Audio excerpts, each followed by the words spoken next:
Friends आज ना यहाँ पे आंधी आ रही है तो अभी मैं जा रहा हूँ छत पे। आपको सीन दिखाऊंगा, मज़े मज़े के scene.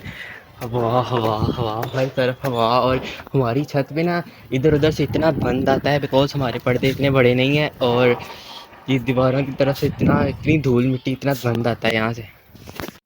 Hi friends, welcome back to another vlog. तो आज है बारिश वाला सीन। हम आए हुए हैं छत पे, तो हर तरफ आंधी आंधी आंधी आंधी, मिट्टी उड़ रही है, दरख्त झूम रहे हैं, बहुत ज़्यादा आए हुए हैं आसमान में। तो ये फिर ये आंधी की वजह से शायद इनमें पर्दे गिर रहे हैं, पता नहीं खुद ही इन्होंने गिराए हुए हैं।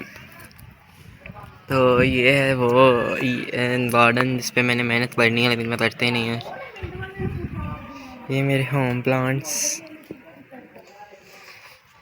ए रसूले अमी खातमल मुरसली, तुझसा कोई नहीं, तुझसा कोई नहीं है।